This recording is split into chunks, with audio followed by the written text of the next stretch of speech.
नमस्कार बच्चों, आज हम कर रहे हैं रुचिरा भाग 3 के चौथे पाठ सदैव पुरतो निदेहि चरणम का अभ्यास।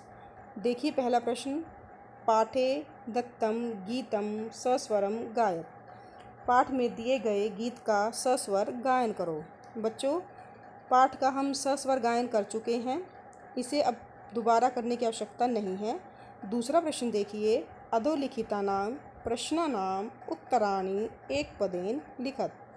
नीचे लिखे गए प्रश्नों के उत्तर एक पद में लिखो। देखिए पहला प्रश्न, स्वकीयं साधनं किं भवति? अपना साधन क्या है? बलम, बल। पथि के विषमः प्रखरः, पथि रास्ते में के क्या? विषमः उबड़ खाबड़, प्रखरा तेज नुकीले हैं। रास्ते में क्या उबड़ खाबड़ नुकीले हैं? पाषाणः पत्थर। सततं किम करणीयम? लगातार क्या करना चाहिए? ध्येय स्मरणम, अपने लक्ष्य को याद रखना चाहिए। एतस्य गीतस्य रचयिता कः? इस गीत का रचयिता कौन है? श्रीधर भास्कर वर्णेकरः। स कीदृशः कविः मन्यते? वह कैसे कवि माने गए हैं? राष्ट्रवादी। तीसरा प्रश्न देखिए, मंजूषातः क्रियापदानि चित्वा रिक्तस्थानानि पूरयत। मंजूषा से क्रियापद चुनकर रिक्त स्थान भरो। उदाहरण देखिए, त्वं पुरतः चरणम निदेहि। त्वं तुम, पुरतः आगे, चरणम चरण, निदेहि रखो, तुम आगे कदम रखो, तुम आगे चरण रखो। त्वं विद्यालयम चल, तुम विद्यालय चलो। राष्ट्रे अनुरक्तिम विदेहि, राष्ट्र में, देश में, अनुरक्तिम प्रेम विदेहि करो, राष्ट्र से प्रेम करो। मह्यम जलम देहि, मुझे जल दो। मूढ़ जहिहि धनागम तृष्णाम, जहिहि होता है छोड़ दो। हे मूर्ख, धन को प्राप्त करने की तृष्णा को, लालसा को छोड़ दो। भज गोविंदम, गोविंदम भगवान, भज भजन करो, भगवान को भजो। सततम ध्येय स्मरणम कुरु, लगातार ध्येय स्मरणम, अपने लक्ष्य को याद करो। आगे देखिए चौथा प्रश्न, उचित कथनानां समक्षम आम, अनुचित कथनानां समक्षम न इति लिखत। जो कथन सही हैं उनके लिए आम और जो कथन सही नहीं हैं उनके लिए न लिखो। पुरतः चरणम निदेहि, पुरतः आगे कदम रखो। बच्चों, आपने गीत को पढ़ा है, उसमें ये पंक्ति आई थी, ये पंक्ति आई है इसलिए हम लिखेंगे आम। हाँ, निज निकेतनम गिरि शिखरे अस्ति, अपना घर पर्वत की चोटी पर है, ये पंक्ति भी आई थी बच्चों, इसलिए लिखेंगे आम। स्वकीयं बलम बाधकम भवति, अपना बल बाधक होता है। स्वकीयं बलम साधनम भवति, ये पंक्ति बाधकम नहीं थी बच्चों, साधनम थी, इसलिए ये पंक्ति गलत है, इसलिए हम लिखेंगे न। पथि हिंस्रः पशवः न सन्ति, रास्ते में हिंसक पशु नहीं हैं, ये पंक्ति भी गलत है, इसलिए हम लिखेंगे न। गमनम सुकरम अस्ति, जाना आसान है, न, जाना कठिन था वहाँ पर। सदैव अग्रे एव चलनीयम, चलनीयम, हमेशा आगे ही चलना चाहिए, आम। हाँ जी, आगे चलना चाहिए। वाक्य रचनया अर्थभेदम स्पष्टीकुरुत, ये कुछ हमें शब्द दिए गए हैं जिनका हम वाक्य बनाकर इनके अर्थभेद स्पष्ट करेंगे। देखिए सबसे पहले है परितः। परितः होता है इसका अर्थ चारों ओर। देवालयम परितः वृक्षः सन्ति। बच्चों, आप मंदिरम भी लगा सकते हो, देवालयम भी लगा सकते हो, विद्यालयम भी लगा सकते हो। सिर्फ आपने यही ध्यान रखना है, परितः से पहले जो भी आप शब्द लगाओगे, पद लगाओगे, उसमें आपने द्वितीय विभक्ति का प्रयोग करना है। पुरतः, पुरतः का अर्थ होता है सामने। विद्यालयस्य पुरतः उद्यानम अस्ति, विद्यालय के सामने बाग है। आप इसकी जगह देवालयस्य भी लिख सकते हैं, देवालयस्य पुरतः उद्यानम अस्ति।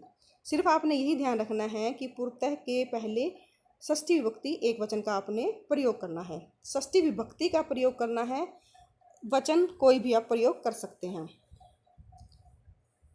नगह नगः का अर्थ होता है पर्वत। हिमालयः विशालः नगः अस्ति। हिमालय विशाल पर्वत है। आप विशाल की जगह महान भी लगा सकते हैं। हिमालय महान नगः अस्ति। आप और भी कोई वाक्य बना सकते हैं। नागः, नागः का अर्थ होता है सर्प, सांप। वृक्षस्य समीपे एकः नागः अस्ति। वृक्ष के पास एक नाग है। आप अस्ति की जगह तिष्ठति भी लगा सकते हैं। आरोहणम चढ़ना। पर्वतेषु आरोहणम दुष्करम भवति। पर्वतों पर चढ़ना कठिन होता है। अवरोहणम उतरना। पर्वतात् अवरोहणम सुकरम भवति। पर्वत से उतरना आसान होता है।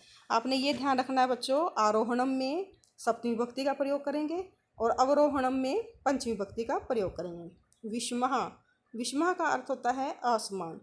मार्गे विषमः पाषाणः सन्ति। रास्ते में उबड़ खाबड़ पाषाणः पत्थर सन्ति हैं। समः, समः का अर्थ है समान। हरियाणा प्रदेशे मार्गः समः सन्ति। हरियाणा प्रदेश में रास्ते एक समान हैं। मंजूषातः अव्ययपदानि चित्वा रिक्तस्थानानि पूरयत्। विद्यालयस्य पुरतः, पुरतः होता है सामने। विद्यालय के सामने एक बाग है। सत्यम एव जयते। सत्य की ही जीत होती है। एव का अर्थ होता है ही। किम भवान स्नानम कृतवान खलु। खलु का अर्थ होता है निश्चयार्थक। क्या आपने स्नान किया। तो यहाँ पर खलु लगाया है कि मतलब एक जोर दिया गया है कि आपने स्नान किया है, ये निश्चित है या नहीं है। सह यथा चिंत्यति तथा आचरति। वह जैसा सोचता है वैसा ही आचरण करता है। आगे देखिए, ग्रामम परितः वृक्षः सन्ति। परितः होता है चारों ओर, गांव के चारों ओर वृक्ष हैं। विद्याम विना जीवनम वृथा। विना का अर्थ होता है बिना। विद्या के बिना जीवन व्यर्थ है। सदा भगवंतम भज। हमेशा भगवान का भजन करो। विलोम पदानि योजत। विलोम पदों को जोड़ो। पहला है बच्चों पुरतः। पुरतः का अर्थ होता है सामने और पृष्ठतः का अर्थ होता है पीछे। तो पुरतः का मिलान होगा पृष्ठतः। स्वकीयम अपना। स्वकीयम का मिलान होगा प्रकीयम से, परकीयम से। भीति ही, भीति होता है डर, डर। साहस है। अनुरक्ति ही, विरक्ति ही। गमनम जाना, आगमनम आना। सातवां प्रश्न देखिए, लट लकार पदे भय लोट विधि लंग लकार पदा नाम निर्माणम कुरुत। ये बच्चों हमें लट लकार दे रखे हैं, इसको हमने लोट लकार और विधि लंग लकार में बदलना है। पहले है बच्चों पठती। पठती बच्चों प्रथम पुरुष एक वचन है, इसको हमने लोट लकार में बदलना है पठतु। विधि लंग लकार में आएगा पठेत। खेलसी। खेलसी होता है बच्चों मध्यम पुरुष एक वचन। लोट लकार में बनेगा खेल और विधि लंग लकार में बनेगा खेलहे। खादंती। खादंती होता है प्रथम पुरुष बहुवचन। लोट लकार में खादंतु और विधि लिंग लकार में खादेयुः। पिबामी उत्तम पुरुष एक वचन। लोट लकार में पिबानी और विधि लिंग लकार में पिबेयम।